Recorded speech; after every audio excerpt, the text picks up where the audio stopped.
sepenuhnya kepada moderator kedua kita. Untuk itu, sebelum menyambut kedatangan moderator kita, boleh saya mohonkan kembali absensi kita dengan riuh tepuk tangan, apresiasi untuk diri kita sendiri bahwa hari ini kita adalah orang yang luar biasa. Baik, berikutnya kita akan sambut moderator kedua kita, yakni saya panggilnya kakak ya, kakak, adik, atau mau ibu? Panggilnya kakak aja deh ya kalau begitu. Baik, kita akan sambut moderator kita yang kedua dari tim Universitas Pendidikan Indonesia, yakni Kak Laila Agustina. Assalamualaikum warahmatullahi wabarakatuh.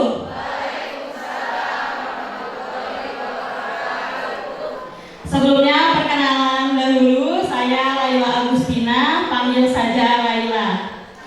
Saya akan memandu sesi diskusi selanjutnya dengan para narasumber dari Magister Kandidat PAUD Universitas Pendidikan Indonesia.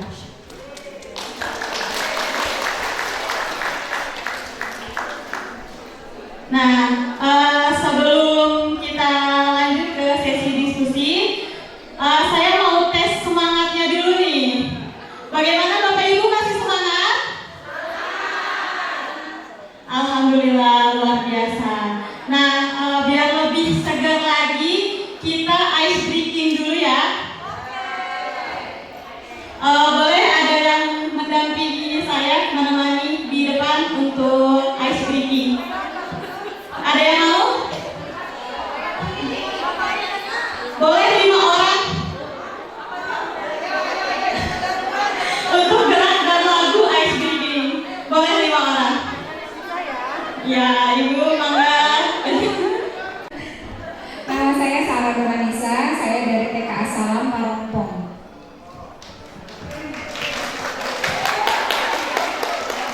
Assalamualaikum warahmatullahi wabarakatuh. Perkenalkan, nama saya Yati Rusmiati dari Kecamatan Cikarang. Assalamualaikum warahmatullahi wabarakatuh. Perkenalkan, saya Bu Eci dari Kecamatan Padalarang. Bismillahirrahmanirrahim. Saya Siti Sunati, biasa dipanggil Ibu Sumi, dari Kecamatan Padalarang.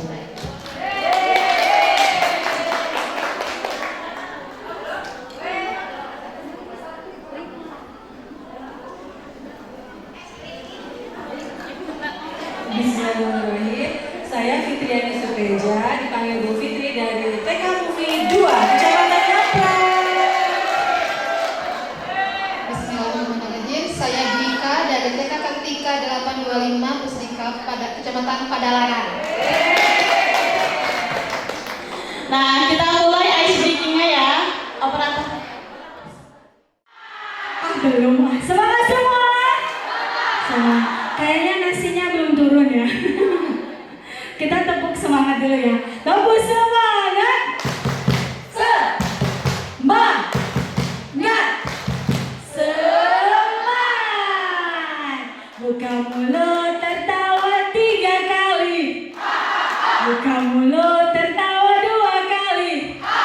Buka mulut tertawa 1 kali. Buka mulut tertawa tanpa suara.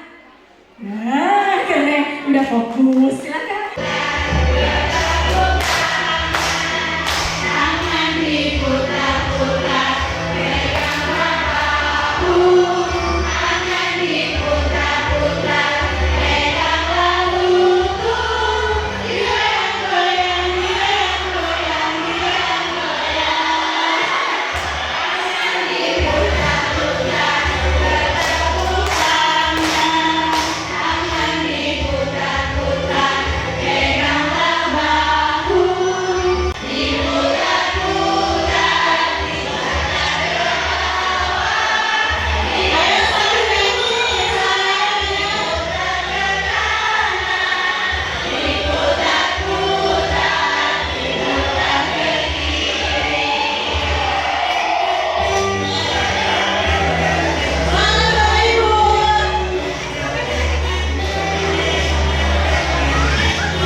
Indonesia. Silakan maju ke depan. Beri tepuk tangan yang meriah. Ada Ibu Diana Brilianti Rosalin SS. Beri tepuk tangan. Beliau menempuh pendidikan sarjana jurusan sastra Inggris di Universitas Pendidikan Indonesia, lulus tahun 2013. Saat ini sedang menempuh pendidikan pasca sarjana PAUD di Universitas Pendidikan Indonesia. Beliau memiliki pengalaman menjadi guru PAUD Mekarsari Kota Cimahi tahun 2013 sampai dengan 2015. Dan guru sempoa di Asmagatsu tahun 2008 sampai dengan sekarang. Saat ini beliau diamanahi menjadi Kepala Sekolah TK Insan TK Tahfiz Darul Ihsan tahun 2019 sampai dengan sekarang. Beri tepuk tangan yang meriah untuk Ibu Diana Rosalin SS. Selanjutnya saya akan perkenalkan narasumber yang kedua. Yang kedua yaitu ada Ibu Mariolin Grace Hande SE. Beri tepuk tangan kepada beliau. Ibu Mariolin Grace Hande SE lahir di Kota Poso pada tanggal 29 Juli 1978. Merupakan mahasiswa pasca sarjana pendidikan anak usia dini Fakultas Ilmu Pendidikan di Universitas Pendidikan Indonesia. Beliau aktif sejak tahun 2003 mengajar sekolah minggu terutama kelas balita di GKI Jalan Maulana Yusuf nomor 20 Bandung.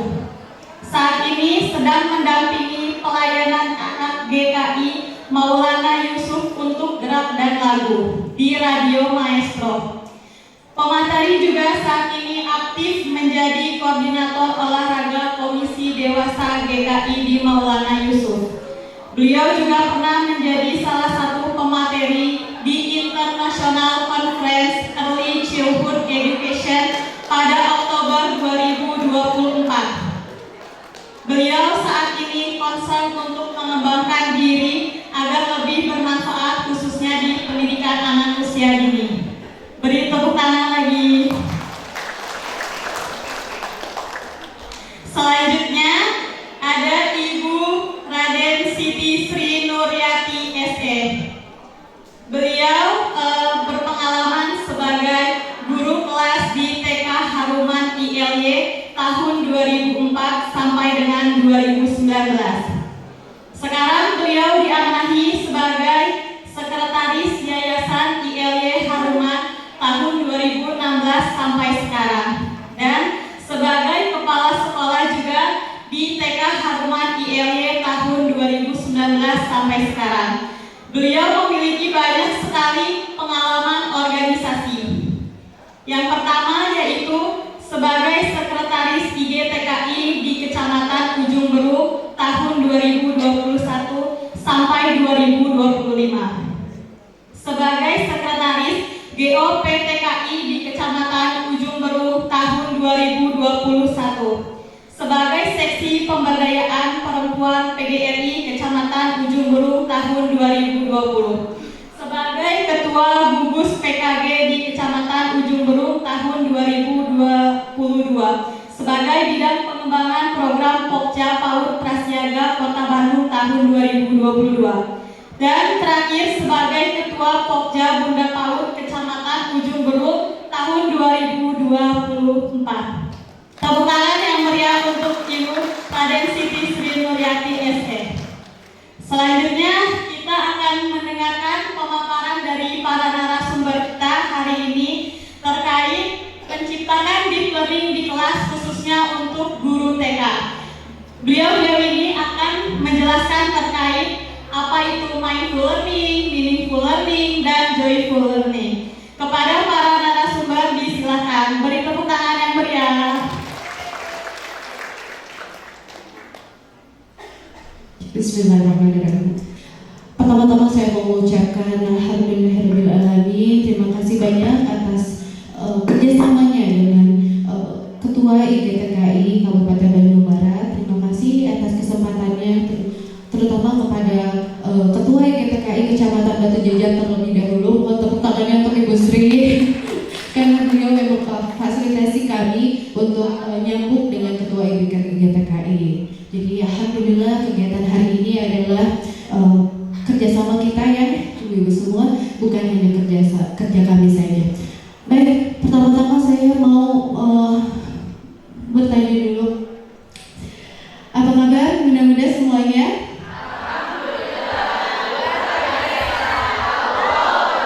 Kelihatannya sudah lemes ini. Boleh lebih semangat? Apa kabarnya bunda-bunda semuanya?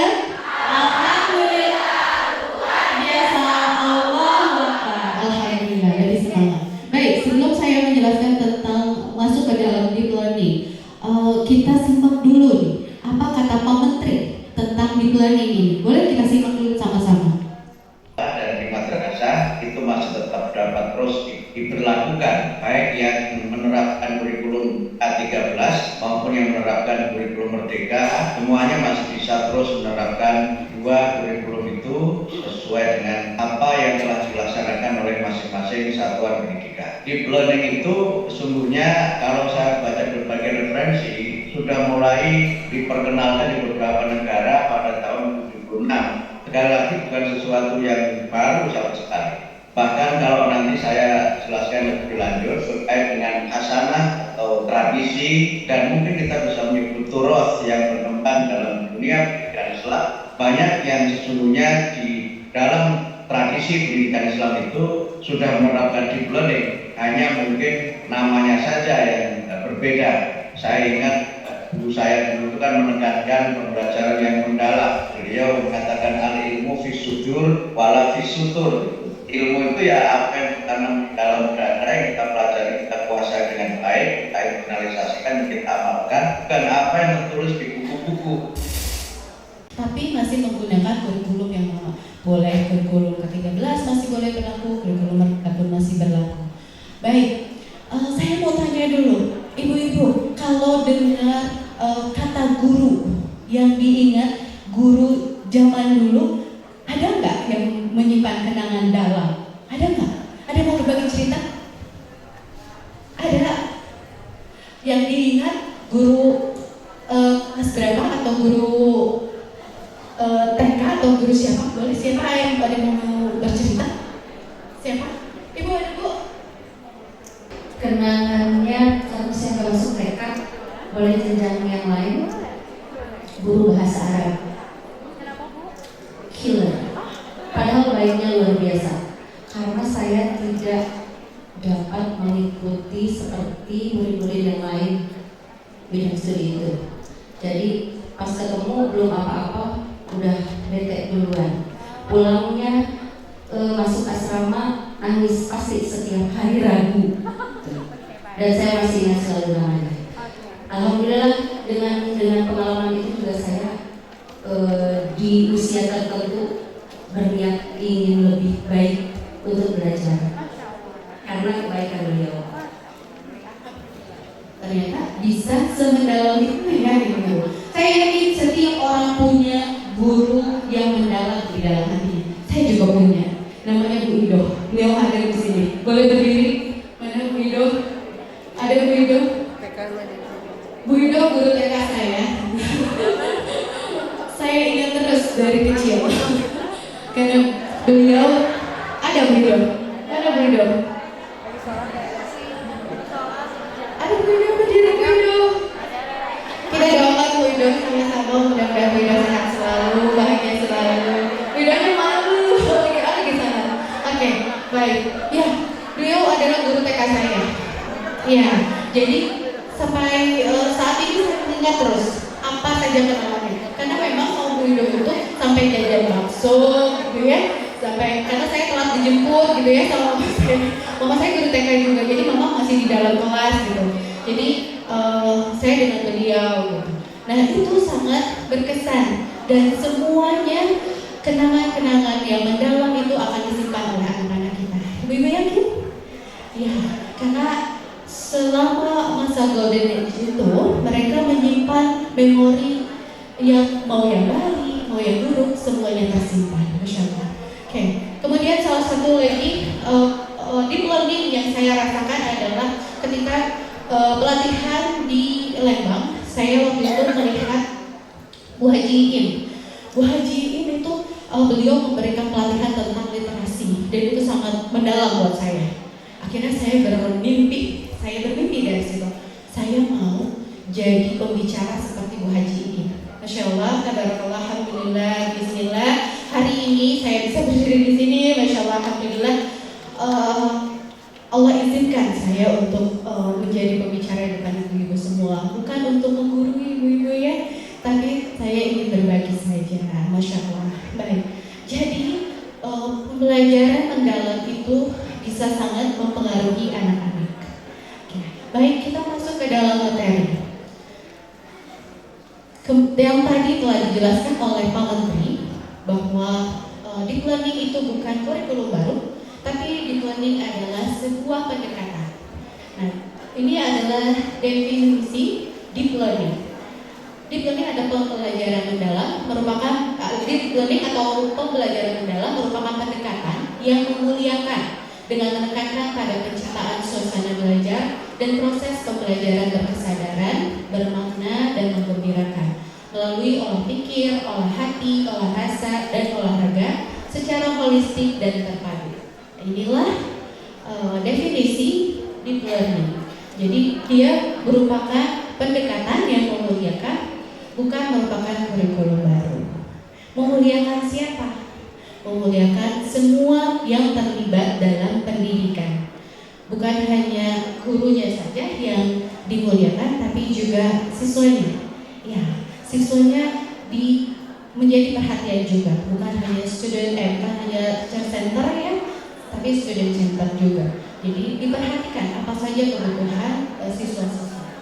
Baik, memuliakan semua ini seperti apa? Dalam penerapan pembelajaran mendalam, semua pihak yang terlibat saling menghargai dan menghormati dengan mempertimbangkan potensi, martabat, dan nilai-nilai kemanusiaan. Nah, ini pembelajaran mendalam ini berkesadaran, bermakna, dan menggembirakan untuk melalui olah pikir, olah hati, olah rasa, dan olahraga. Olah pikir itu seperti apa? Olah pikir itu berarti anak-anak dilatih untuk memiliki kognitif yang baik. Ya, anak-anak diberi pengetahuan. Kemudian olah hati, bukan cuma pintar, tapi juga hatinya baik. Kemudian olah rasa, memiliki empati yang baik juga terhadap sesama. Kemudian olahraga, selain pintar, kemudian memiliki empati, tapi juga raganya baik, raganya sehat. Saat ini anak-anak dia pintar, tapi mungkin raganya kurang terlatih karena banyaknya main gadget ya. Iya, jadi yang main cuma tangannya aja. Jadi yang sehat cuma jempolnya saja. Jadi hari ini anak-anak dituntut untuk sehat juga jiwanya. Olahraganya dilatih lagi. Ini tujuannya adalah untuk mencapai profil lulusan 8 dimensi. Kalau yang kurikulum Merdeka itu profil pelajar Pancasila. Kalau ini 8 dimensi profil lulusan. Jadi yang pertama itu memiliki keimanan dan ketakwaan terhadap Tuhan Yang Maha Esa, kewarganegaraan yang baik, kemudian memiliki penalaran kritis, memiliki kreativitas, kemudian memiliki kolaborasi, kemudian memiliki kemandirian dan memiliki kesehatan, harus sehat, kemudian memiliki komunikasi yang baik. Ini adalah profil lulusan yang diharapkan dari pendekatan deep learning ini. Baik, selanjutnya, bagaimana deep learning ini? Ini ada 3 poin yang utama, yaitu berkesadaran, kemudian bermakna, kemudian menggembirakan. Berkesadaran itu seperti apa? Yaitu pengalaman belajar peserta didik yang diperoleh ketika mereka memiliki kesadaran untuk menjadi pembelajar yang aktif dan mampu meregulasi diri. Jadi diharapkan setiap siswa itu aktif terlibat, jangan sampai hanya sebagian siswa saja yang aktif terlibat. Kemudian peserta didik memahami tujuan pembelajaran, termotivasi secara intrinsik untuk belajar, serta aktif mengembangkan strategi belajar untuk mencapai tujuan. Anak itu harus tahu kita mau belajar apa nih kira-kira. Jangan sampai gurunya aja yang tahu kita mau belajar apa, tapi anak-anaknya nggak ngerti. Nggak tahu ini mau ngapain, misalnya seperti itu. Jadi diharapkan setiap anak mampu untuk mengerti apa yang mereka kerjakan. Baik, selanjutnya bermakna. Bermakna itu artinya peserta didik dapat merasakan manfaat dan relevansi dari hal-hal yang dipelajari untuk kehidupan peserta didik, mampu mengkonstruksi pengetahuan baru berdasarkan pengetahuan lama dan menerapkan pengetahuannya dalam kehidupan nyata. Jadi diharapkan semua ilmu yang disampaikan tidak hanya berupa pengetahuan, tetapi berupa pengalaman nyata yang bisa disampaikan oleh peserta didik kelak ketika dewasa. Baik, selanjutnya ini adalah menggembirakan. Pembelajaran yang menggembirakan merupakan suasana belajar yang positif, menyenangkan, menantang, dan memotivasi. Baik, anak-anak ini anak TK tentu pembelajarannya menyenangkan ya, mudah-mudahan. Dan bapak-bapak enggak ada. Tepuk satu. Saya mau tanya dulu, ibu-ibu pikirannya sedang di sini atau sedang di rumah atau sedang di mana, di sekolah? Ini, nah, diharapkan ketika anak-anak kita mengajar kepada anak-anak, diharapkan ibu-ibu itu sadar penuh dirinya ada di sini sedang mengajar. Sekarang ibu-ibu sedang ada di sini, apakah sadar betul bahwa ibu-ibu ada di sini? Ada, Bu.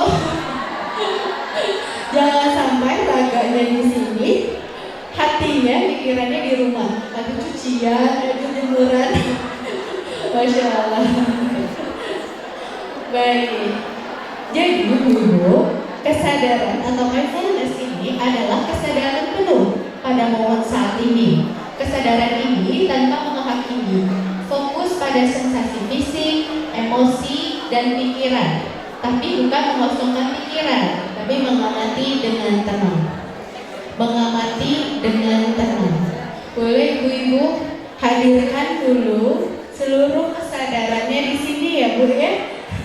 Jangan dulu ingat kemana gitu ya. Nah, selanjutnya, mindful learning itu adalah pembelajaran yang penuh kesadaran. Pendekatan pendidikan yang menekankan kehadiran, keterbukaan, dan perhatian penuh dalam proses pembelajaran. Ini menurut DAF tahun 2001 dan Liu et al. Tahun 2022. Contoh, bernapas dengan sadar, memperhatikan suara di sekitar. Izin ibu-ibu, bernafas dengan sadar, memperhatikan suara di sekitar. Duduk tenang, perhatikan nafasnya masing-masing, kemudian tarik nafasnya, buang nafas pelan-pelan, tarik nafas lagi, buang nafas pelan-pelan. Oke, ini adalah meditasi, tapi cuma sebentar, bisa dilakukan lebih lama. Nanti di sekolah ini bisa diajarkan ke anak-anak. Ketika lagi berisik, diminta untuk duduk tenang, semuanya duduk tenang. Di bawah boleh, di lantai, di kursi juga boleh. Semuanya, tidak ada yang memegang apapun. Ini bermanfaat sekali untuk anak-anak. Insya Allah bisa bermanfaat untuk anak-anak. Apa manfaatnya? Insya Allah nanti akan saya bahas. Baik, ibu-ibu bisa praktikkan ini di sekolah, insya Allah. Baik, dengarkan desir angin, kemudian ada apa? Ada jangkrik, ada apa lagi? Tonger, ada apa lagi? Sekarang udah nggak ada, Bu. Suara pesawat boleh, ya. Jadi anak itu dibawa keluar untuk memperhatikan ya Bu ya.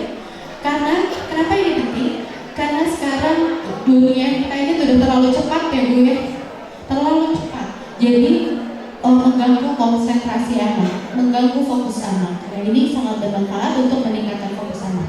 Baik, selanjutnya. Ini adalah aplikasi mindfulness dalam pembelajaran TK. Selain meditasi seperti tadi, tarik nafas, buang nafas. Kemudian ini ada lonceng kesadaran. Contohnya memperhatikan suara lonceng.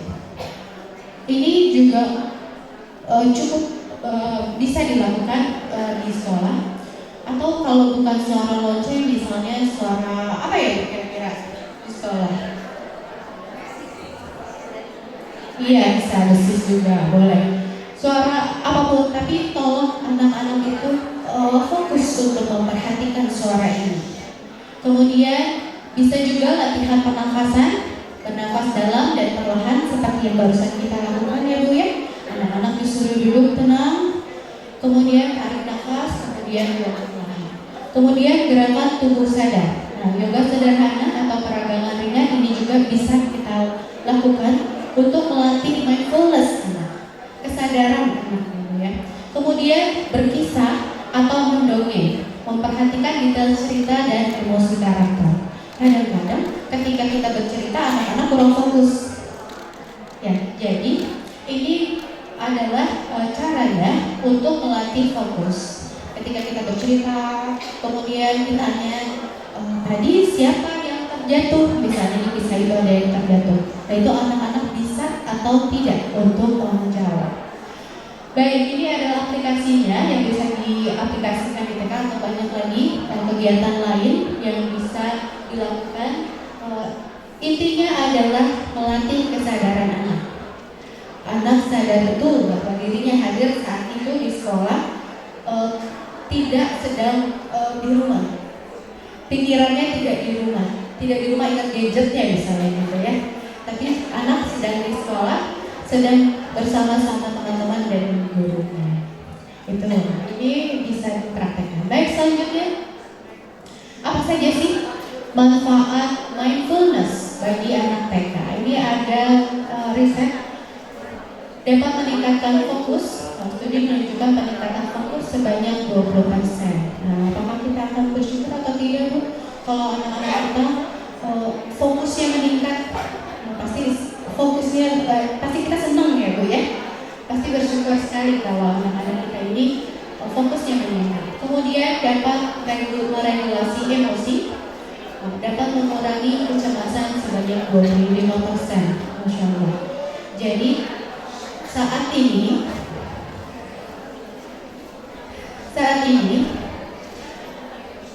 kita ini sedang dihadapkan dengan informasi, banjir informasi Bu. Jadi kita sering kali cepat cemas. Ya, tahun 2026 akan terjadi inflasi. Tahun 2030 akan terjadi apa-apa. Indonesia gelap, banyak sekali informasi buruk membanjiri kita. Dan ini akan membuat kita mudah sekali merasa cemas. Nah, bila anak-anak kita juga seperti itu Bu, apa yang akan terjadi? Dia tumbuh dengan kecemasan. Nah, jadi dengan deep learning, dengan mindful learning ini, anak-anak bisa mengurangi sebanyak 25%. Kemudian mengurangi impulsivitas, penurunan 15% berdasarkan riset. Anak-anak yang sering loncat-loncat gitu ya, terlalu aktif, kemudian dia impulsif terhadap, kalau ada yang membuatnya tidak suka dia langsung pukul, dia langsung marah, dia impulsif terhadap emosinya. Nah, ini bisa terkurangi dengan mindfulness ini. Kemudian dapat menumbuhkan empati. Masya Allah. Alhamdulillah Bu Haji, terima kasih sudah hadir jadi tenang. Alhamdulillah. Kemudian menumbuhkan empati, meningkatkan kasih sayang. Jadi dengan kesadaran ini, anak-anak ini bisa lebih empati dengan teman-temannya. Dia merasakan kesadaran diri. Oh iya ya, kalau saya begitu pun saya akan sedih. Jadi saya harus membantu teman saya. Jadi anak akan lebih berempati. Baik, selanjutnya Boleh selanjutnya Hawa. Ya, ini ada integrasi mindfulness dengan pembelajaran keagamaan. Karena kita ini Muslim ya Bu ya, mayoritas Muslim, jadi ini saya tahukan dengan pembelajaran agama Islam. Bagi yang bukan Muslim maka silakan diintegrasikan, menyesuaikan dengan agamanya. Ini adalah dengan cara satu menyampaikan nilai agama, menghubungkan nilai agama dengan kesadaran diri. Ya. Jadi bila anaknya telah sadar betul bahwa oh iya kita ini Muslim, kita ini makhluknya Allah. Kalau makhluknya Allah itu berarti kita harus taat kepada Allah. Apa saja sih perintah Allah? Gitu ya. Kemudian dapat mengajarkan anak untuk mensyukuri nikmat, perhatian pada makanan, rasa, dan tekstur. Ya, jadi pelajaran mindful ini bisa juga disampaikan ketika anak sedang makan ya Bu ya. Jadi nggak harus sesi khusus ya belajar mindful gitu ya. Tapi ketika makan pun ini kita bisa masukkan ini muatan mindful ini kepada anak. Misalnya teman-teman bekal apa? Mau ada yang bekal brokoli misalnya gitu. Brokoli warnanya apa? Coba dipegang. Teksturnya lembut atau kasar ya? Dirasakan. Rasanya seperti ini ya brokoli. Jadi melatih anak untuk peka terhadap rasa dan teksturnya juga. Bila ada baunya, oh bisa dicium ya. Jadi anak itu lebih peka terhadap rasa, tekstur, dan sama juga bisa dibawa keluar ya ibu-ibu ya. Diajak keluar melihat bunga misalnya, dipegang teksturnya lembut kemudian kasar. Itu melatih anak untuk mindful juga. Baik, selanjutnya ada bisa menyampaikan kedamaian. Doa dan meditasi sederhana selama 5 menit setiap hari. Dan ini bisa dilakukan dengan melatih anak yang tadi, melatih anak-anak perhatikan nafasnya ya.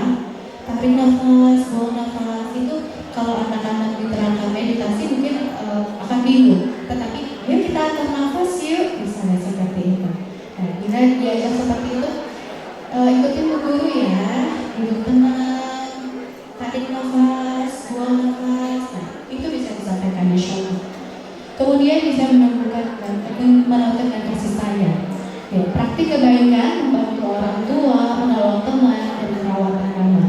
Jadi bisa dicairkan untuk anak-anak.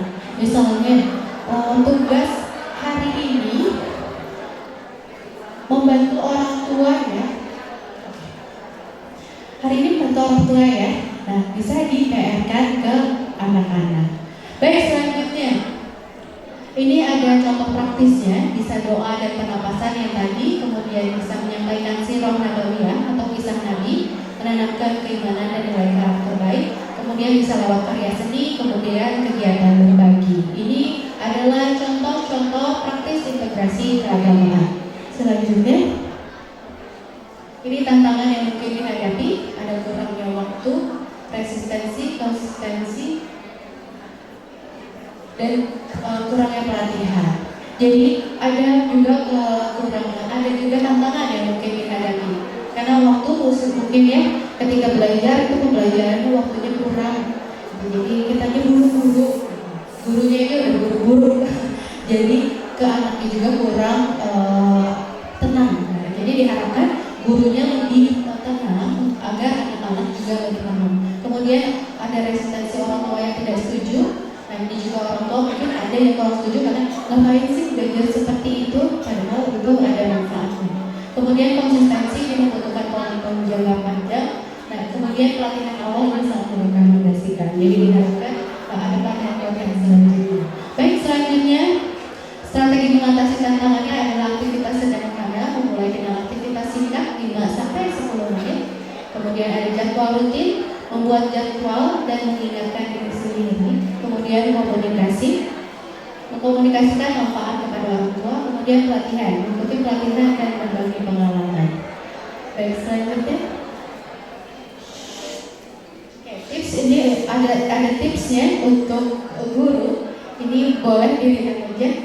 Ada meditasi atau sholat khusyuk. Diharapkan kita selalu khusyuk sholatnya supaya kita sampaikan kepada anak-anak juga bukan hanya luarnya saja, tetapi dari hati. Kemudian perhatian penuh saat melakukan aktivitas sehari-hari. Kalau nggak stres, kemudian dukungan, saling mendukung di antara komunitas. Baik, saya cukupkan sekian dari saya. Masih ada sebetulnya. Baik, dilanjut saja untuk sesi selanjutnya. Mohon maaf apabila banyak kekurangan. Tepuk semangat.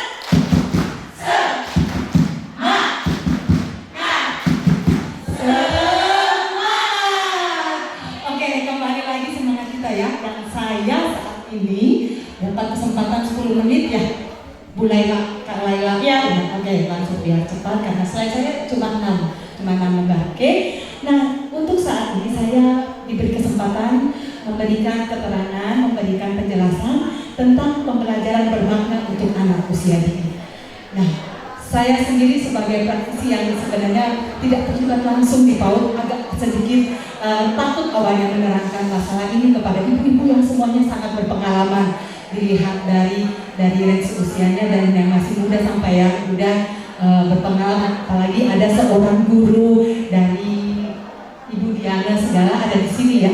Jadi saya mencoba saja bukan untuk memberikan ilmu-ilmu yang dalam, ilmu-ilmu yang teori-teori yang sudah biasanya dilakukan oleh ibu-ibu sekalian, tapi saya seperti merecall kembali seperti apa sih sebenarnya pelajaran yang bermakna ini untuk anak usia dini. Oke. Nah, sebelum selanjutnya saya memaparkan, kita sama-sama, kalau tadi Bu Diana bertanya, apakah ada guru yang sangat berkesan?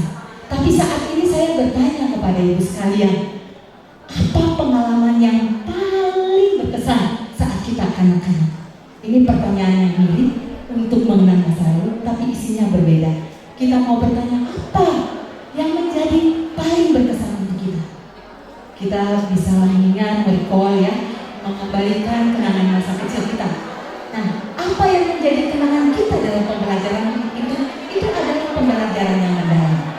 Nah, begitu juga kepada anak-anak kita.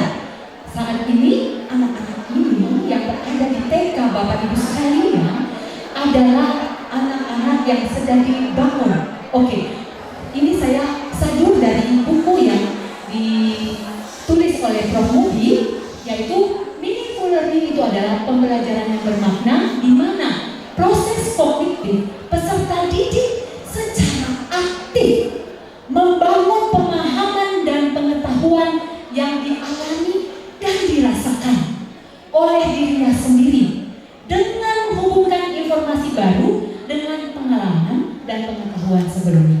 Kata kunci di sini bermakna, terhubung, dan dirasakan.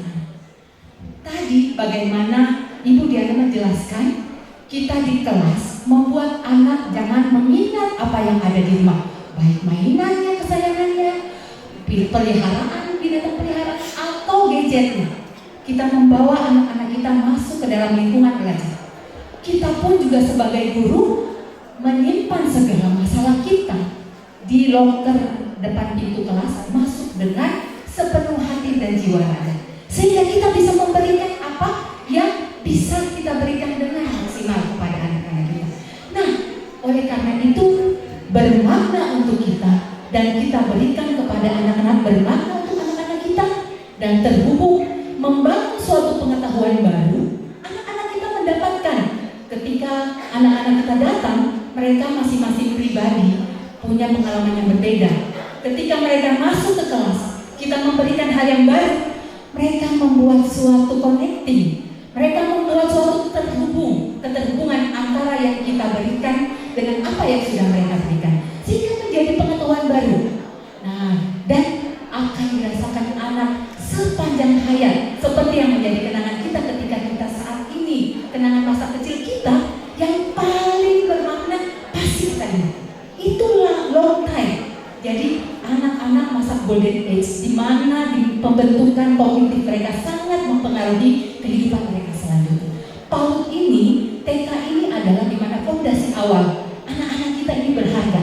Kita tidak tahu nanti apa yang mereka menjadi seseorang apa nantinya di kemudian hari. Oke, nah selanjutnya, mengapa penting di PAUD? Tadi saya sudah menyampaikan bahwa sangat penting di PAUD, ibu-ibu, bapak-bapak, karena di PAUD itu adalah pembentukan fondasi pertama, seperti membangun rumah, gitu ya. Anak belajar melalui pengalaman nyata, terjadi pemahaman yang dalam. Anak-anak itu bermain dan merefleksikan menjadi transfer pengetahuan. Kemudian emosional yang kontekstual, dan kontekstual itu membuat apa yang menjadi pengalaman mereka menjadi suatu pengalaman yang tahan lama di dalam pikirannya. Next, Kak. Nah, ciri-ciri utama dalam meaningful learning ini juga sepertinya tadi sudah dipaparkan oleh Pak Mubi, dalam bukunya juga ada, Prof. Mubi ya.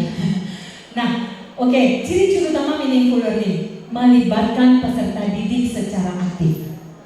Apa yang kita rencanakan, yang pastinya kita rencanakan dengan sungguh-sungguh, kita bawa dan kita memikirkan bahwa konsep yang akan atau pembelajaran yang kita bawa ke kelas itu melibatkan semua anak, mendorong peserta didik untuk membuat konsep baru. Jadi setiap anak supaya untuk merecall kembali pengetahuan yang sudah ada pada kita yang sering diberikan pelatihan-pelatihan ya. Saya dengar di sini selalu dilakukan pelatihan, itu sangat luar biasa. Nah, saat ini kita mau recall bahwa kita mengingat kembali setiap pribadi anak berbeda. Cara dan gaya belajar mereka berbeda. Seperti saya tadi, kalau diajak untuk bergerak, wah semangat banget saya. Saya tipenya orang kinestetik. Ketika saya mengingat juga, waktu saya kecil, pembelajaran yang paling saya senang itu adalah olahraga. Dulu zaman dulu waktu saya, berarti kelahiran 78, saya tahun 80 mungkin ya, 88, 82, 84. Itu permainan itu, estafet batu, karena adanya di situ. Seperti tadi ada ibu guru yang bertanya, bagaimana belajar dengan menggunakan bahan alam ya Bu ya. Nah, hal-hal yang seperti itu sebenarnya tidak perlu menggunakan alat-alat yang wow gitu ya. Sebenarnya sekitar kita banyak alat-alat yang bisa kita manfaatkan. Nah, dengan kinestetik saya udah mengingat, dan itu membuat saya merasa di mana saya harus menunggu teman. Udah pengen nih, aduh teman saya lambat sekali, tapi saya harus menahan diri. Bagaimana teman saya sampai dulu baru saya lari. Nah, itu kita bisa memfasilitasi. Ada anaknya auditori, anak yang bagaimana ketika dia segala sesuatu yang kita perlakukan, segala sesuatu yang kita tunjukkan kepadanya, dia bisa menangkap dengan cepat. Ada anak yang tadi auditori ya, yang mendengar dengan cepat. Seperti teman saya tadi Bibi yang tadi menjadi moderator, dia tipenya auditori. Kami bingung di kelas, dia sambil nge-chat gitu ya, tapi dia mengerti apa yang dikatakan dosen.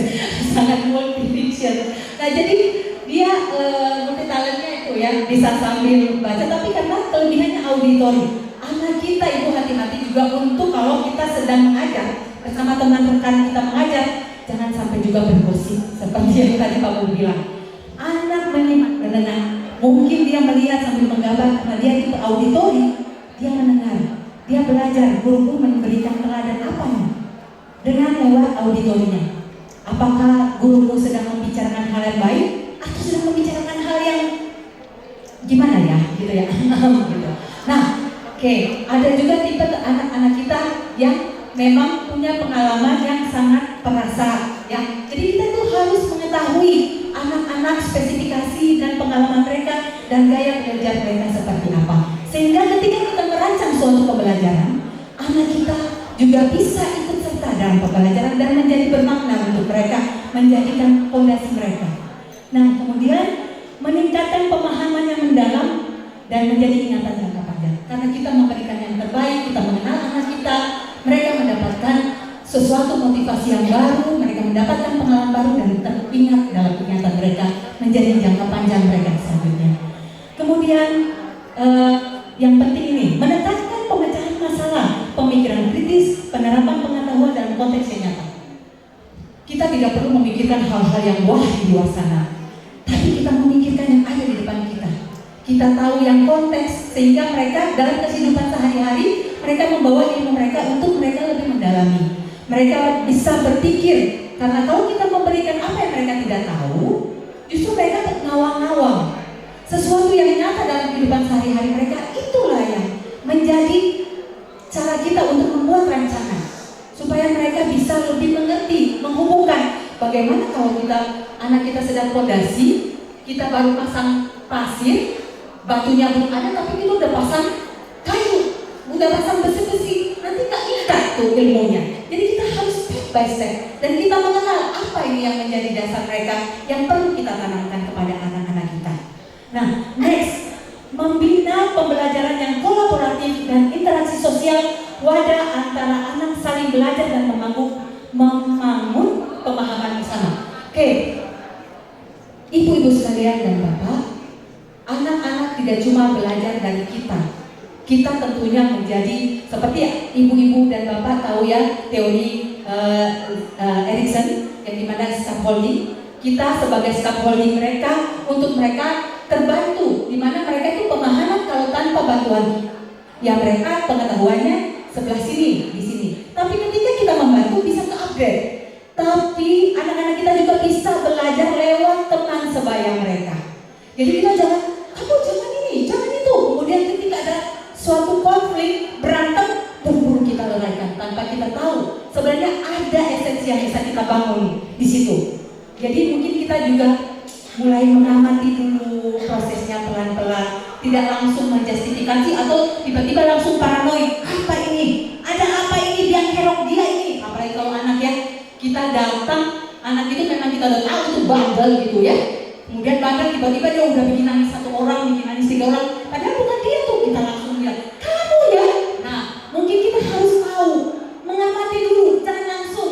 Tapi ataupun kita melakukan sesuatu yang lain secara treatment yang lain yang bisa ibu tahu bagaimana setiap anaknya punya klasifikasi, punya ciri khas masing-masing. Setiap anak itu punya identifikasi dan ciri khas masing-masing. Oke, next, Kak, agak cepat ini ngomongnya. Oke, nah untuk selanjutnya bagaimana kita merencanakan pembelajaran yang bermakna, memahami tahapan perkembangan anak, integrasikan berbagai aspek perkembangan anak sesuai usianya dan gaya belajar anak, menyediakan lingkungan yang bermakna, menggunakan metode yang tepat, memberikan pengalaman langsung, memberikan ruang untuk eksplorasi, memperhatikan aspek budaya dan keautentikan tiap PAUD, kemudian melakukan refleksi dan penilaian. Nah, ini menjadi suatu rangkaian dari awal sampai akhir. Kenali dulu, yang pasti kita harus pintar juga. Saya sebenarnya dasarnya guru sekolah minggu. Saya mengajar cuma 1 kali dalam 1 minggu. Saya mengajar anak balita. Secara agama, kita sama-sama agama mengajarkan kebaikan. Ini banyak mayoritas muslim, teman-teman saya itu mayoritas muslim. Tapi saya cuma punya 1 kesempatan 1 minggu. Ibu-ibu lebih berpengalaman karena itu dilakukan dalam Senin sampai Jumat. Kita harus belajar bersama-sama. Saya merasa waktu mau masuk kuliah S2 PAUD, untuk apa ya saya masuk? Tapi saya pengen tahu seperti apa ini pendidikan anak.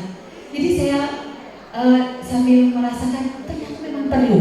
Setelah saya bergaul dengan teman-teman muslim, saya banyak belajar. Ketika saya belajar dengan dosen yang memberikan banyak hal, ternyata dunia PAUD ini luar biasa. Begitu kaya, yang selama ini orang bilang jadi guru apa, guru TK, guru TK. Oh gitu ya. Nah, tapi sebenarnya guru TK itu adalah seorang penetap dasar. Kalau letakkan kita tidak kuat, otomatis di atasnya goyang. Itu harus kita maknai seperti tadi sampai menjadi resiko ya. Pak Prof. Mubi mengatakan yang duluan masuk surga adalah guru PAUD duluan karena fondasinya. Tapi kalau misalnya salah bagaimana? Nah, oke, kita akan kembali perasaan kebahagiaan sebagai guru PAUD yang duluan masuk surga. Jangan pikirkan masuk nerakanya, mau masuk surga. Makanya kita positif untuk memberikan pelajaran yang baik untuk anak-anak kita. Oke, nah selanjutnya, oh ya, satu tadi ada pertanyaan bagaimana keautentikan tiap PAUD. Saya menekankan ini dan banyak di tempat-tempat mungkin kita selalu mendengar standar PAUD yang keren ini seperti ini loh. Standar PAUD itu harus punya ini, punya AP, alat peraga edukasi yang profesional nih. Tapi kita lupa, sebenarnya sekitar kita itu kaya. Masing-masing PAUD punya otentik, masing-masing punya warna. Itu kita angkat. Jangan kita melihat apa yang dimiliki orang, tapi kita melihat apa yang bisa kita manfaatkan di lingkungan kita untuk menjadi pembelajaran anak-anak kita. Toh juga anak-anak kita itu ada di lingkungan kita, bukan anak yang dari sebelah sana datang ke sini kemudian kita mau iri sama kelas yang sana. Benar nggak ibu-ibu? Justru kita harus menunjukkan bahwa anak-anak kita adalah anak-anak yang nanti menjadi seseorang. Kemarin waktu ada seminar tentang deep learning ini juga dari menteri, dan waktu itu pertama kali dipaparkan di kemudian di UPI, dikatakan dan mereka memberitahukan kurikulum vitae mereka, oh ternyata mereka rumahnya di daerah Sumedang, bukan orang Bandung. Ini orang-orang justru yang lebih mengalami, yang pasti ada keinginan untuk belajar. Oke, nah ini kita harus paham bahwa kita di sini adalah we are a good teacher. Kita adalah the good teacher. Ketika kita keluar dari tempat ini, kita tidak merasakan bahwa kita ini cuma seorang guru PAUD, tapi kita pemegang pertama. Kita adalah orang yang meletakkan fondasi. Kita menjadi arsitek. Kita menjadi arsitek yang menggambar keindahan yang akan disusun oleh anak-anak kita. Dasar pertama. Oke, ibu-ibu dan bapak, sangat penting guru terus mau belajar dan meningkatkan diri. Itu yang penting. Ketika kita mau mengajar dengan baik, tapi kita tidak mau belajar, ya, padahal sekarang kan zaman digital, kita bisa belajar dari handphone kita. Kalau kita memang jangan nonton TikTok ya ibu-ibu bapak-bapak, jangan terpana dengan reels Facebook, tapi coba cari konten-konten PAUD. Banyak sekali kaya di sini untuk menjadi referensi kita, yang pengalaman-pengalaman orang di sekitar kita, pengalaman-pengalaman para guru PAUD dari Sabang sampai Merauke, bahkan dari luar negeri, untuk kita bisa menjadi referensi kita. Selanjutnya, setiap hal yang kita rancangkan dengan sepenuh hati pasti, meaningful learning, pembelajaran terjadi setiap detik. Setiap hal yang kita rancangkan dengan sepenuh hati pasti akan bermanfaat di kemudian hari untuk anak-anak kita. Kemudian ingat Bapak Ibu, guru PAUD tidak hanya mengajar, tapi membentuk makna kehidupan dalam kehidupan anak-anak. Okay, next. Be kind and respectful to your classmate and your student. Nah, ini kita menjadi seorang yang baik dan sangat respectful terhadap rekan kita. Biasanya ada guru yang cuma sendiri, apa boleh buat. Kita jadikan anak-anak kita menjadi rekan kita untuk bekerja bersama. Kita libatkan anak-anak. Atau kalau kita mempunyai rekan kerja dan satu kelas ada 2 atau 3, kita kerjasama. Nah, itu akan terasa oleh anak-anak kita. Ketika kita tidak kerjasama dan tidak saling satu hati, terasa sama anak-anak kita. Pemaknaan itu juga penting. Itu teladan dari kita. Kemudian setiap hal yang kita rasakan, yang setiap hal yang kita bangun, ingat ibu-ibu, bapak-bapak, bahwa kita memberikan peletakan dasar utama secara iman, secara akhlak, itu yang secara karakter itu yang paling penting, sehingga anak-anak kita terbangun dengan penuh dengan kekuatan penuh karena kita meletakkan dasar yang baik dan bermakna dan teringat sampai mereka besar nanti. Kita nggak tahu mereka menjadi seseorang, tiba-tiba mungkin menjadi seorang dokter, mungkin menjadi seorang pilot. Saat ini kita lihat, kamu mah ingusan melulu. Nah, tahu-tahu sekitar 20 tahun kemudian, 30 tahun kemudian, wow, ternyata dia menjadi seorang pemimpin, seorang bupati gitu ya, menjadi seorang gubernur. Kita nggak tahu. Itu rahasia Tuhan. Kita akan bangga ketika kita menjadi bagian dalam hidupnya. Ya, sekian. Selanjutnya Kak Laila diserahkan kepada Bapak.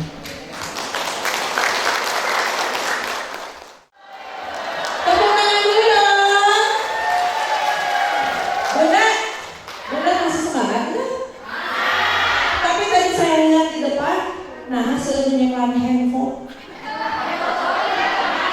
Iya, Bu, karena kita lagi ini apa Bu?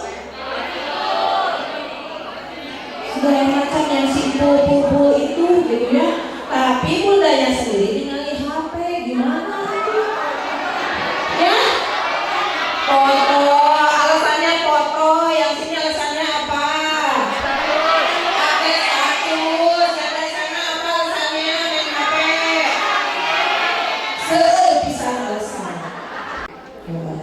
Tapi saya mau tanya nih, Bunda senang main HP? Ari eta lebih joyful teu? Akan senang menggembirakan ningali TikTok, ya Instagram, satu-satu ditinggali badinten kepo. Itu masuk joyful teu? Joyful versi ibu-ibu. Ya, mau tahu joyful versi anak-anak? Sekarang letakkan dulu HP. Kita nyanyi yuk ah. Bunda senang di sini. Bunda senang di sini. Tahu lagu di sini senang, di sana senang. Kita nyanyi lagu di sini sana, di sini senang, di sana senang. Tapi ibu tepuk tangan. Jangan HP nanti disimpan. Pamilinya kayak kelupus. Sok Bu, siap ya. Saya pingin ibu, bunda, ada Yana ada? Bunda dan Yana hari ini nyanyi lagu di sini senang, di sana senang dengan sepenuh hati. Sanes nyanyi tapi dengan sepenuh hati. Ya, meaningful, mindful, joyful. Ada lagu di sini senang, di sana senang. Oke? Siap? Saya mulai nanti ya. 1, 2, 3.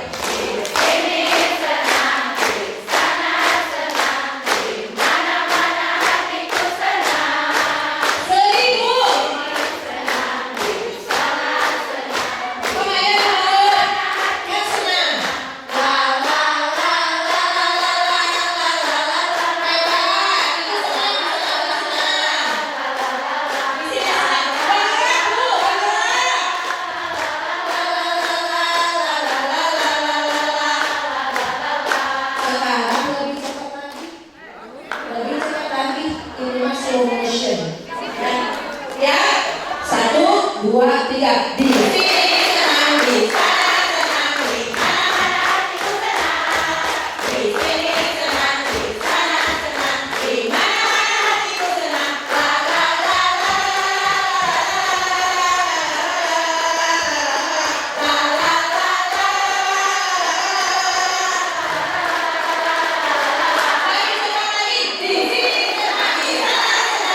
sini senang, di sana senang, di mana hatiku senang.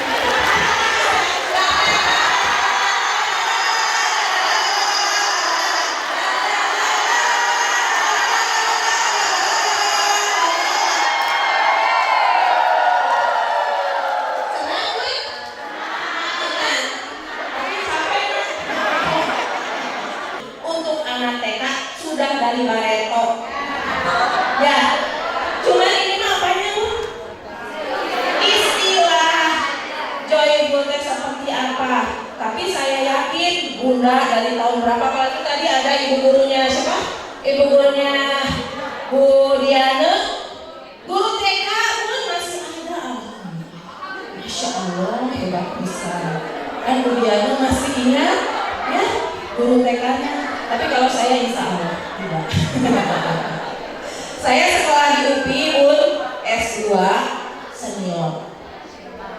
Paling senior ini seumur anak-anak saya, ini seumur anak-anak saya, gitu ya. Tapi saya jadi kebawa bukan muda Bu, tapi saya kebawa jiwa muda. Gak apa-apa ya Bu ya. Dan tadi ada TikTok kan dia tuh Neng Maya. Padahal saya anti TikTok, nah jadi TikTokannya gitu ya. Nah, ini karena gak apa-apa pun nanti ada nambah-nambah sedikit, tidak masalah. Apa joyful learning? Ini tadi sudah disampaikan oleh Bu Diana. Joyful learning, pembelajaran yang menggembirakan merupakan suasana belajar yang positif, menantang, menyenangkan, memotivasi, Rasa senang belajar membantu peserta didik terhubung secara emosional sehingga lebih mudah memahami, mengingat, dan menerapkan pengetahuan. Simpona kumaha Bu?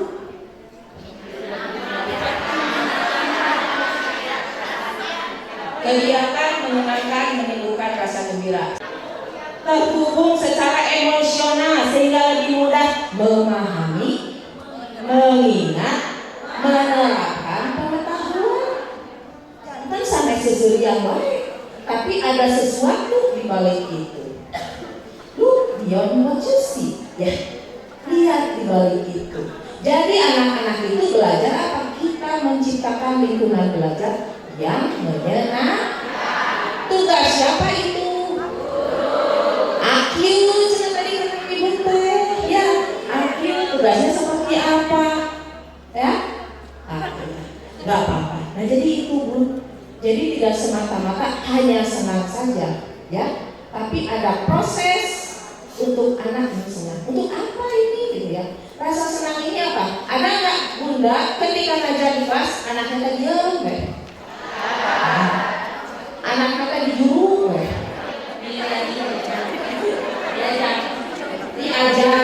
diajak, itu mana?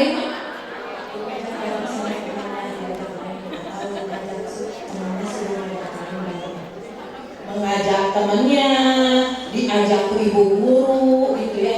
Memang ini kompleks. Kalau pembelajaran itu akan tercipta, terutama yang menyenangkan, ketika anak itu juga merespon. Ya, kita tes sudah hawak-hawak, wah pembelajaran yang oh hebat bisa.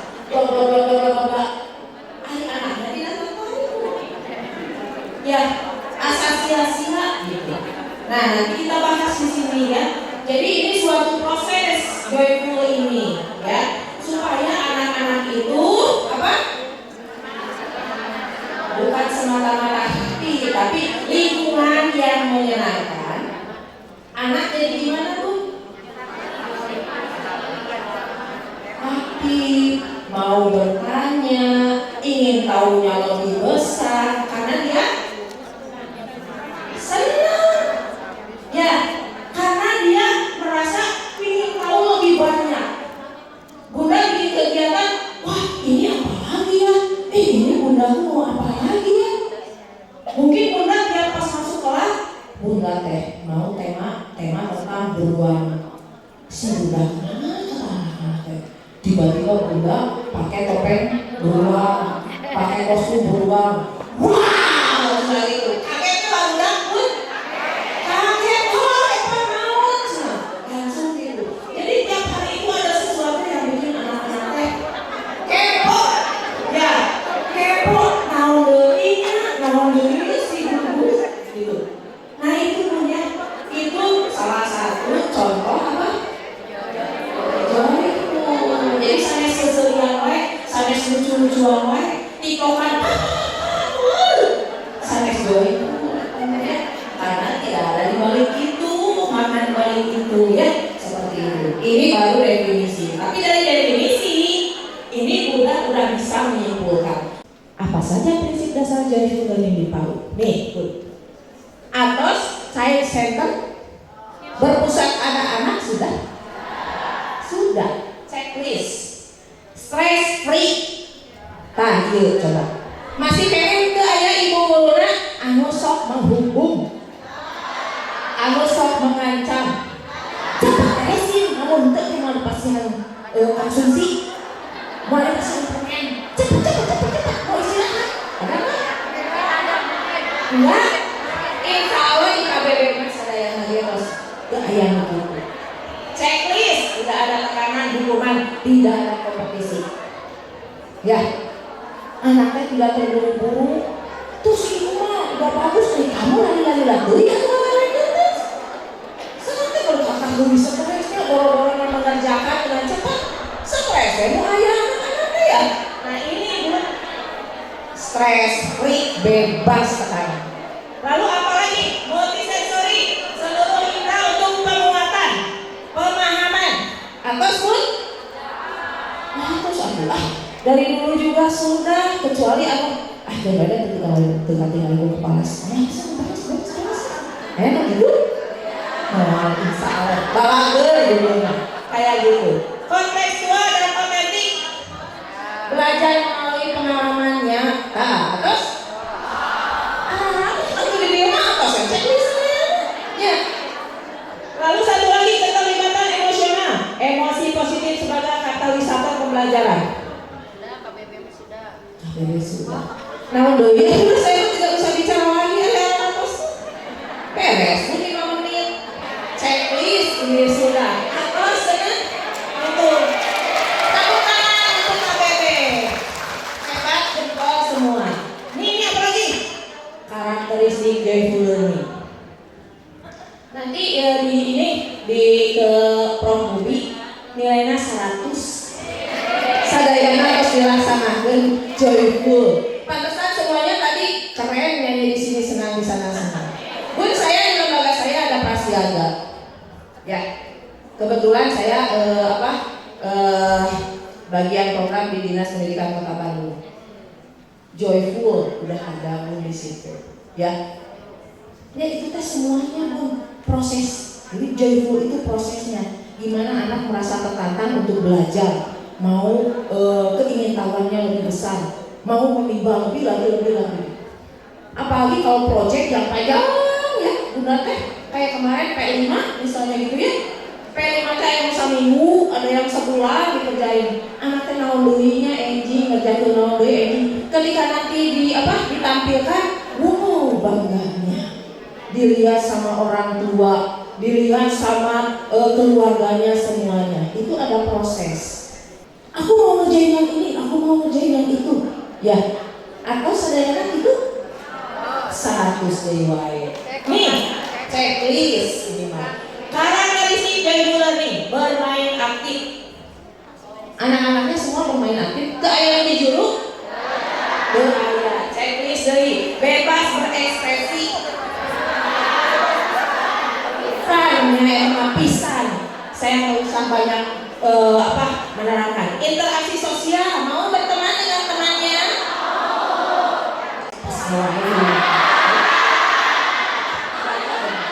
Berarti itu hubungannya dekat dengan bunda ya.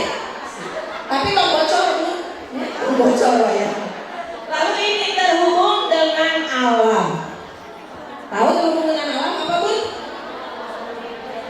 Bisa mulai dari outdoor.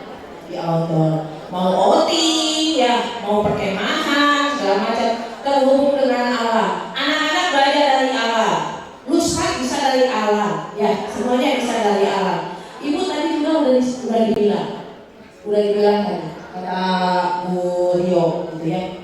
Jadi segala macam itu bisa dipergunakan oleh anak untuk belajar. Bu, sekolah saya mah ahli kelas nage budek ya. SPP nanti kan 50.000 gimana beli mainan ya. Tapi guru yang kreatif bisa menghadirkan mainan dengan caranya sendiri. Bahan-bahan bekas, bahan-bahan alam bisa dipergunakan untuk anak belajar. Begitu Bu? Ya. Atau sih dia checklist. Nah ini Bu, ya ada kebebasan berekspresi, baca ya Bu ya. Kebebasan berekspresi, ada interaksi sosial, hubungan dengan alam yang tadi, kegembiraan. Nah ini ya, yang tadi ini contoh kegiatannya seperti apa? Sama dengan tua. Ada yang gitu di kelas? Ibu mana pasti pada ekspresif di kelas. Keizin atau di kelasnya kami dia izin. Nah, kayak gitu ya. Menciptakan nyanyian, jadi anak itu belajar juga ya numerasinya itu tertulis 1, 2, 3 capek, anaknya main saja. Nah lagi, nah ini strategi implementasi. Yang pertama desain lingkungan belajar seperti apa, metode pembelajaran seperti apa. Nah inilah yang paling penting, peran guru. Ya, peran guru. Coba kita lihat. Ini gimana nih kalau ngomong orang gini? Tidak apa-apa. Ada yang bilang apa-apa? Enggak, tidak apa-apa. Kenapa Bu tidak apa-apa? Anak apa? Mengeksplor. Dia merasakan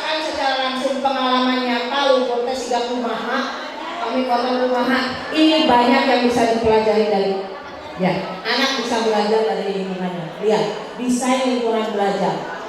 Kalau di kelas ada zona bermain tematik, misalnya, oh ini di sini mah seni, di sini buat apa?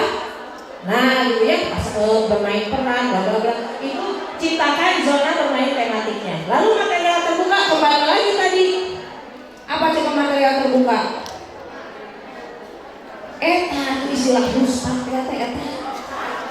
Ya, anu lepasan kalian material terbuka katanya tutupkan jadi bentuk gitu.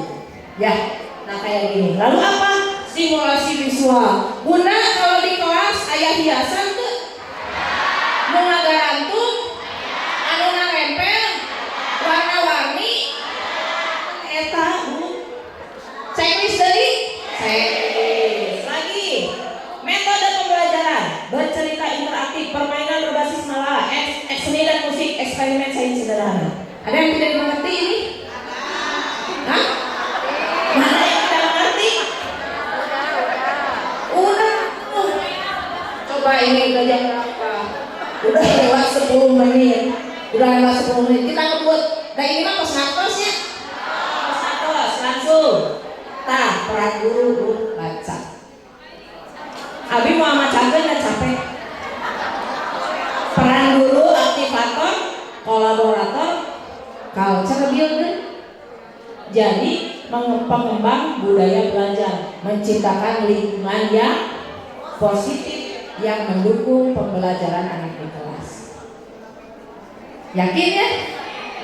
Dalam hati aku guru yang hebat, dari kata guru. Aku guru yang hebat, the best teacher. Nah ini kami bacakan jadinya dibaca lagi. Nah ini manfaat joyful learning. Salah satunya ini. Ibu mau nambahin boleh kira-kira kata ibu apa? Kognitifnya anak-anak terstimulasi, daya ingatnya, kreativitasnya, pola pikirnya divergen seperti. Lalu apa lagi? Sosial emosionalnya, terbangun rasa percaya diri anak, empati kalau ada orang anak temannya yang kesusahan harus seperti apa. Ketika ibu guru meminta bantuan, tidak usah ya, karena anaknya dengan sendirinya. Ibu guru lagi bilang, bu guru apa yang bisa saya bantu? Bu guru saya bantuin ya, nyapu. Bu guru sama aku yang beresin meja, ada nggak? Empati, ya, mengelola emosi. Ada dia ibu guru soal abang-abangan kan? Ayah cerita tadi. Berarti belum bisa mengelola emosi. Ya. Dimumina kegehel. Bisa kelola gehel ini tinggal di barudak pas sewa. Cicing atau ibu guru gehel gitu. Cari. Tok pas sewa. Duduk manis. Ayah gitu. Ayah nenek netok. Nah gitu bun. Motorik kasar, motorik halus nih kayak gini. Pasti ya itu mah motorik kasar, motorik halus mah itu mah tiap hari distimulasi guru datang. Lalu motivasi intrinsik, belajar karena dia ingin tahu, bukan karena dipaksa sama ibu guru, bukan dipaksa sama orang tua. Pagi-pagi teh anaknya udah bilang, mama cepet aku lagi kesiangan, aku mau pikir dengan sini. Mamanya nah itu ya. Lalu apalagi ibu manfaat ayo tangan solusinya ada. Ini solusi dari saya, tapi kalau bunda boleh dah ada lagi yang lain. Kalau saya di sekolah seperti ini boleh ya, karena ini mah apa ya disebutnya masukan saja.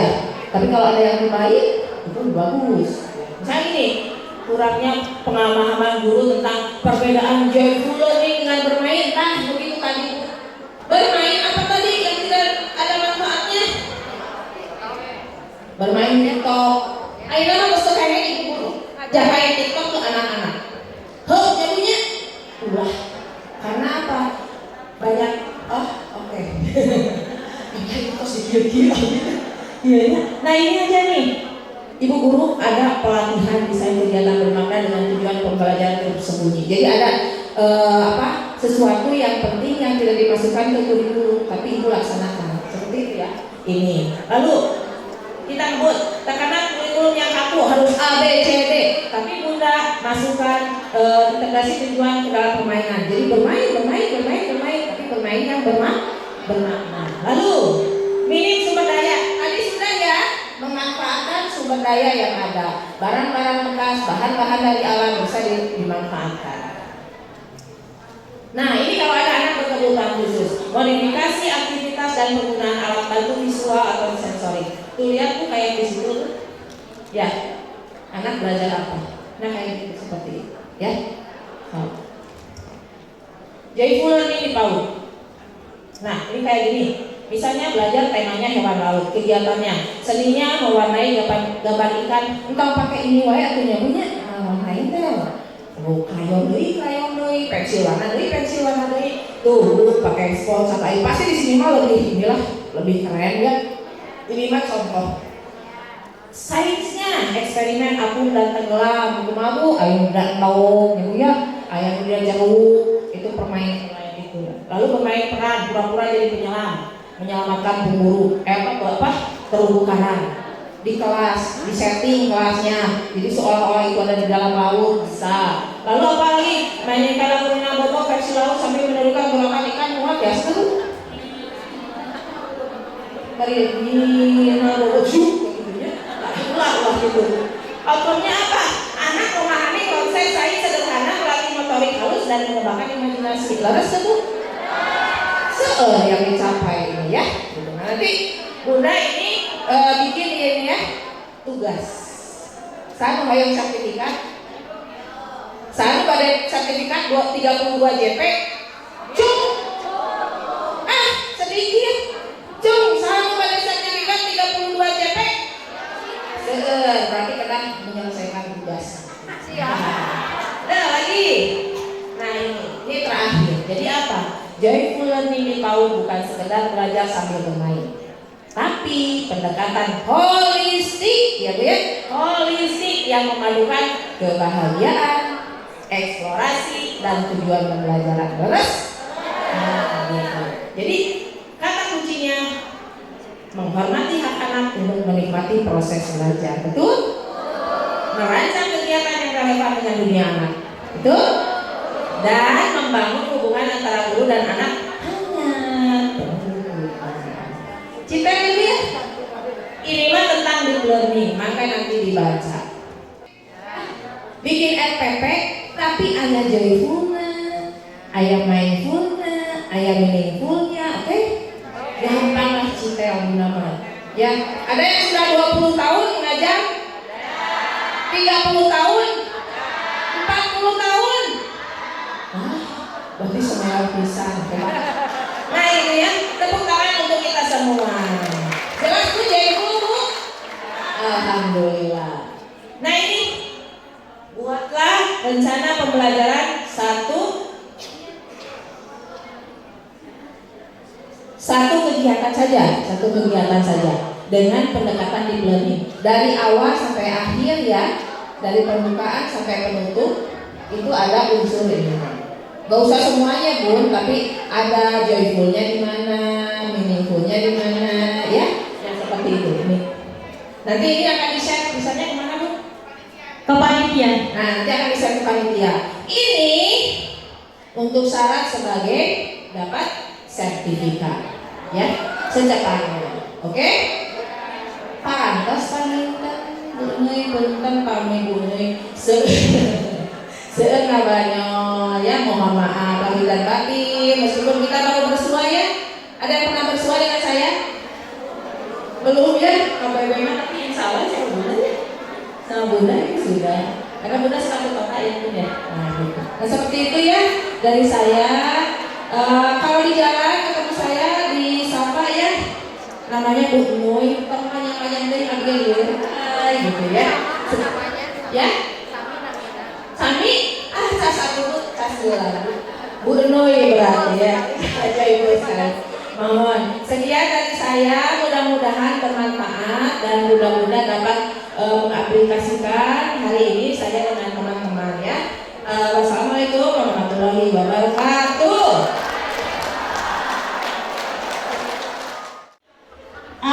Untuk sesi diskusi kita tidak akan adakan karena mengingat waktu sudah bukan waktunya lagi, ini sudah molor ya waktunya. Jadi dari saya sebelum saya tutup, saya punya tebak-tebakan karena masih ada stok gift yang belum diberikan kepada Bapak dan Ibu sekalian. Nanti yang tahu jawabannya boleh angkat tangannya.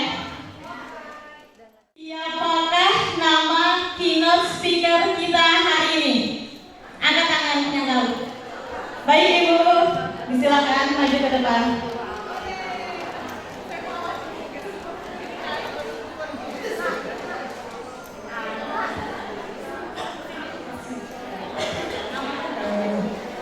Bapak Profesor Agustin Mubiar Agustin. Mubiar Agustin. Profesor Dr. Mubiar Agustin. Profesor Dr. Mubiar Agustin MMPD. Betul sekali, itu masih sini Bu.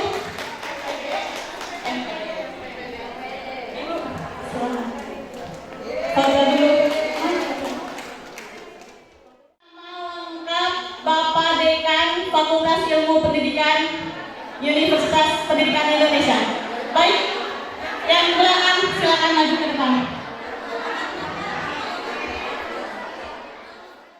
Nandang Gunawan MSI.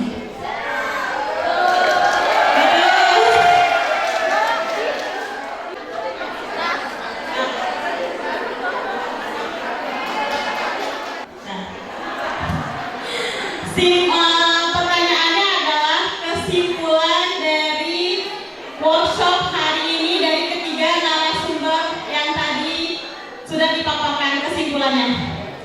Yang bisa menyimpulkan boleh angkat tangan.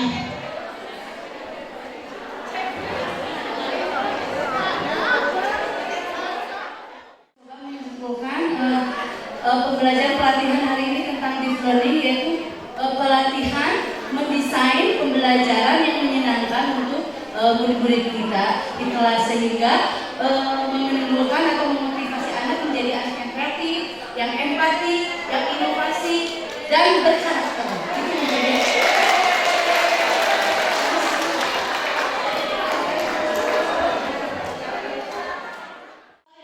sudah memandu acara hari ini. Saya mohon maaf jika banyak salah. Wassalamualaikum warahmatullahi wabarakatuh. Saya melihat ada yang sudah mau berdiri, jangan kemana-mana dulu Bu. Tadi di awal acara dibuka, tentunya di akhir juga acara harus ditutup. Pilih sigang kerupuk, black kerupuk dibuka, tadi tutup dari jantan melempem. Ya, Ibu dan Bapak boleh sekali lagi berikan tepuk tangan yang meriah, apresiasi untuk kegiatan kita hari ini, dan juga tepuk tangan untuk tim UPI yang luar biasa. Kita pulang bawa oleh-oleh ya, menambah ilmu wawasan, dan juga tentu saja boleh satu pantun. Boleh ya. Ada mata di samping telinga untuk melihat yang dituju. Setelah ilmu ditimba, jangan dibiarkan berlalu. Ya. Mari kita aplikasikan di lembaga dan satuan pendidikan kita semua. Siap semuanya? Siap. Baik, mohon izin di akhir acara akan ada closing statement sebagai penutupan dari rangkaian acara workshop yang akan disampaikan oleh Ketua IGTKI PGRI Kabupaten Bandung Barat kepada Ibu Hajaini Nurjana SPD MMPD. Disilakan. Pertama, Ketua IGTKI PGRI cabang, seluruh cabang di Kabupaten Bandung Barat. Yang kedua, Kepala Sekolah. Yang ketiga, guru-gurunya atas support-supportnya pada kegiatan program dan IGTKI PGRI Bandung Barat. Mudah-mudahan program-program yang kita gulirkan, kita berupaya terus meningkatkan kolaborasi dengan berbagai stakeholder supaya ibu-ibu lebih kompeten, lebih berkualitas. Ini pertaruhan nama bahwa guru TK adalah guru yang profesional. Siap? Siap. Budi, termasuk menjawab pertanyaan Pak Arif, jangan sampai ke lembaga back to basic, konvensional lagi. Percuma ibu jauh-jauh ke sini, sekolah diliburkan, ngeluarin uang, kalau ujung-ujungnya hanya balik lagi ke konvensional. Itu tanggung jawab ibu. Setitik ilmu yang diamalkan, ketika diingat oleh murid kita meninggal pun itu amalnya tetap ke kita. Ibu jangan harap pelatihan dan kenapa masuk surga, guru pemahaman mau masuk surga teh. Ada yang ngamalkan ibu nggak percuma. Atau galak anak, pas mau masuk surga, nggak betul. Ibu dulu nyubit saya, mau aja dia masuk surga nanti. Ya, itu aja. Dah sekarang mah materi bohong kalau tidak perlu materinya. Tapi niatkan seberapapun yang kita dapatkan, seberapapun yang kita terima, ucapanlah doa, ya Allah semoga berkah. Buat apa banyak tapi tidak berkah. Saya tidak akan menyalahkan ibu, cuma bilang ini, salah ibu bila jadi guru TK, inilah guru TK seperti ini. Jangan keluh, saya mah kajiannya sakit. Jangan keluh, ini pilihan ibu. Kalau ibu sudah terjun, yang pertama adalah tanggung jawab terhadap pilihan kita. Ibu sudah mulai di sini, udah. Tinggal bagaimana kita memolesnya. Tidak ada istilah nasi sudah jadi bubur. Bagaimana mengenakan bubur itu? Dikasih apa saja biar lebih enak. Jadi, saya mengutip ada kata-kata yang ini dari kakak saya. Tetaplah menjadi orang yang paling ikhlas, bukan yang paling baik. Karena dalam keikhlasan pasti ada kebaikan, tapi dalam kebaikan belum tentu ada keikhlasan. Setuju? Sekali lagi terima kasih banyak. Mohon maaf atas segala kekurangan pelayanan dari kami. Mudah-mudahan rezeki yang ibu gunakan hari ini, ongkosnya, jajannya, Allah ganti dengan berlipat ganda dan penuh keberkahan. Sekali lagi terima kasih banyak yang tertinggal untuk guru hebat, kepada rekan-rekan kita sama guru juga dari Pasca. Mudah-mudahan kuliahnya lancar, tesisnya lancar, jangan sampai terkena penyakit M di bab 4. Itu saja, mudah-mudahan lancar. Berkah ilmunya buat semuanya. Mari kita sama-sama mengucapkan alhamdulillah. Alhamdulillahirobbilalamin. Selamat sampai di rumah. Salam kepada keluarga. Terima kasih karena sudah mengizinkan ibu-ibu dan bapak semua untuk hadir di tempat ini. Sampai ketemu lagi di program selanjutnya yang insya Allah akan bermanfaat untuk tugas kita di lapangan. Mungkin untuk tugas nanti diberitahu oleh tim, dikumpulkan kemana. Kasih dikit waktu, karena kita biasa di GDKI kumpul